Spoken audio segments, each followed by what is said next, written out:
Regardons Jésus un peu dans sa gestion des priorités. En Matthieu chapitre 15, verset 21, le texte dont je parlais tantôt, il est dit « Jésus étant parti de là se retira dans le territoire de Tyr et de Sidon. Et voici une femme cananéenne qui venait de ces contrées lui cria « Aie pitié de moi, Seigneur, fils de David, ma fille est cruellement tourmentée par le démon. » Il ne lui répondit pas un mot. Et ses disciples s'approchèrent et lui dirent avec instance, « Renvoie-la, car elle crie derrière nous. » Il répondit, « Je n'ai été envoyé qu'aux brebis perdues de la maison d'Israël. » Je n'ai été envoyé qu'aux brebis perdues de la maison d'Israël. Est-ce qu'on est ensemble? Je saute, je vais... le verset 26, il répondit, « Il n'est pas bien de prendre le pain des enfants et de le jeter aux petits chiens. » Alors voici une belle aventure de Jésus par rapport aux sollicitations. Pourquoi nous parlons des priorités? Parce que la vie va vous solliciter plusieurs fois. Il y aura de nombreuses sollicitations. Vos enfants vont vous solliciter, le mariage va vous solliciter, le travail va solliciter votre force, les amis vont solliciter des coups de fil. Le monde a beaucoup de sollicitations. Le monde vous sollicite. Et Jésus aussi était quelqu'un de très sollicité.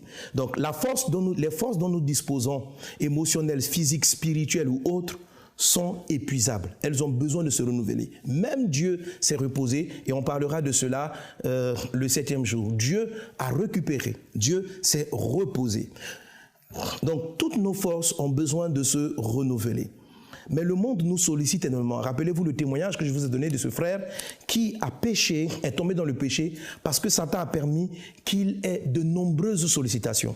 Et ce qui est dangereux pour la plupart des croyants, c'est que les sollicitations là, les nombreuses sollicitations sont souvent des sollicitations positives, c'est-à-dire des choses qu'il est légitime, auxquelles il est légitime de répondre.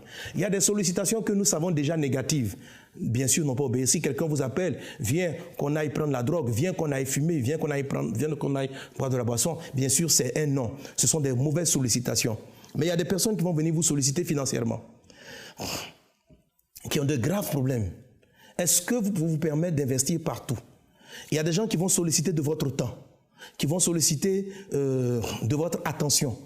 Pasteur, écoute-moi, ma soeur, écoute-moi, prends le temps, j'ai besoin de parler avec toi. Et pendant qu'elle demande ce temps, elle a besoin peut-être de 2 heures pour parler avec vous. Votre conjoint aussi a besoin d'un temps, sollicitez votre temps. Vos enfants solliciteront votre temps, votre travail va solliciter votre temps.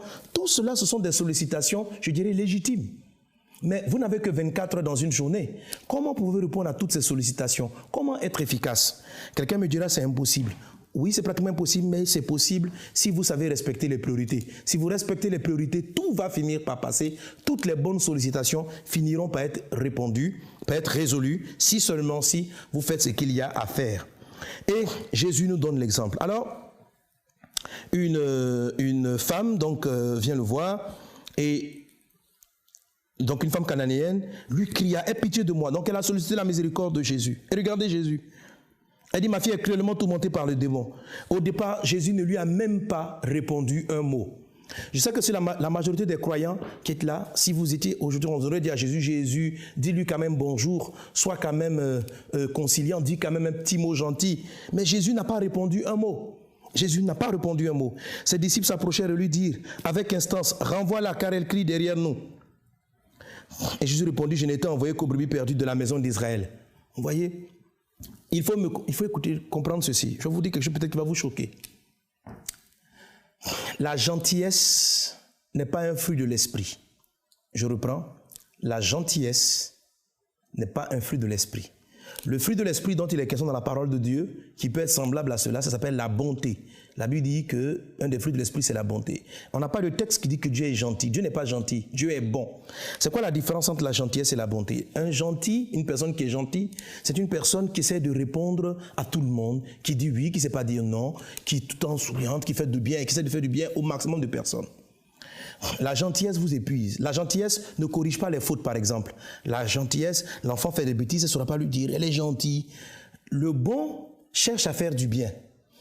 Il ne cherche pas forcément à faire plaisir. La bonté corrige. La gentillesse ne corrige pas. La bonté reprend. La gentillesse a peur de vexer. La gentillesse a peur que vous preniez mal ce qu'elle est en train de vous communiquer et elle va essayer de ne pas vous dire ce qui est vrai parce qu'elle préfère vous faire plaisir. L'enfant est en train de se faire une carie dentaire. L'enfant dit je veux un bonbon, je veux un bonbon, je veux une sucrerie, je veux une sucrerie. Une personne gentille va la lui donner. Une personne bonne dira non. Une personne bonne saura dire non. Une personne gentille ne sait pas dire non. Et la gentillesse est souvent une grande source de désordre dans la gestion de vos priorités. Parce qu'elle vous amène à essayer de répondre à tout. Il ne faut pas être gentil, il faut manifester la vertu de Dieu, c'est-à-dire la bonté. Bien sûr, il ne faut pas être méchant. La méchanceté est un péché. La méchanceté conduit en enfer. Il ne faut pas être méchant. Mais il faut être bon. Il faut être bon. Jésus, ici, n'a pas été méchant. Jésus n'a pas été gentil. C'est vrai, Jésus a été bon. Jésus a été bon. La dame l'a sollicité. Les gentils vont dire à Jésus, mais dis-lui quand même un mot. Dis-lui quand même un mot. La Bible dit, Jésus ne lui a pas répondu un mot. Mes amis, il y a des sollicitations pour lesquelles vous ne devez pas répondre. Quand je prends ma boîte mail, et quelquefois Dieu me reprend cela parce que j'oublie.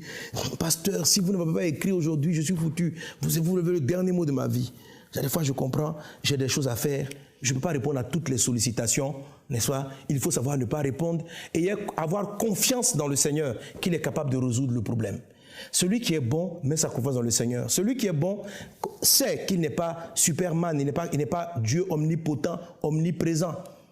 Il n'a que 24 heures dans la journée. Dieu nous a soumis au temps. Tu n'as que 24 heures. Tu ne peux pas être partout à la fois. C'est vrai, les gens diront, oui, j'ai écrit au pasteur, il ne m'a pas répondu, j'ai écrit au pasteur, il ne m'a pas répondu. C'est en cherchant à garder cela que vous allez finir votre énergie. Vous allez finir votre temps. Vous allez finir la puissance qui vous maintient votre vie de prière. Vous allez tellement dépenser de temps à écrire des courriers pour répondre à tout le monde que lorsqu'il s'agira de prier, vous ne pourrez pas prier. Vous avez désobéi à l'ordre des priorités.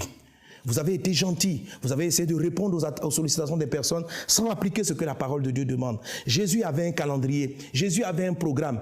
Et les Cananéens, la femme cananéenne, les syrophéniciennes, ne faisaient pas partie de son planning. Ce jour-là, elle n'était pas dans son planning. Alors elle a appelé, Jésus n'a pas répondu. Elle a crié, ma fille est cruellement tourmentée par un démon. Jésus n'a pas répondu. Quelqu'un me dira, mais va-t-on laisser cette fille-là tourmentée par des démons? Écoutez mes amis, c'est ce sentiment-là, j'insiste là-dessus parce que ce sentiment détruit beaucoup d'églises, détruit beaucoup de chrétiens. On considère souvent que la philanthropie, c'est le de Dieu. On veut aider tout le monde, on veut faire ceci. Je ne suis pas en train d'exhorter à la méchanceté, je suis en train d'exhorter au principe de priorité. Où nous nous investissons.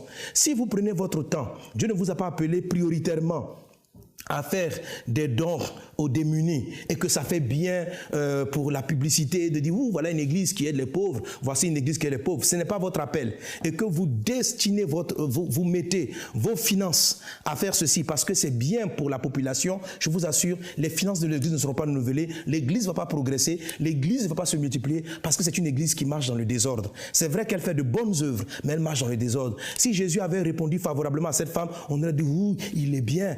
La fille de cette femme était cruellement tourmentée par des démons. Elle a sollicité Jésus. Jésus n'a pas dit un mot. Je répète encore, je ne suis pas en train d'exhorter à la méchanceté. Je parle du piège qui amène le désordre dans l'église, qui tue les communautés. Souvent, il faut déployer son énergie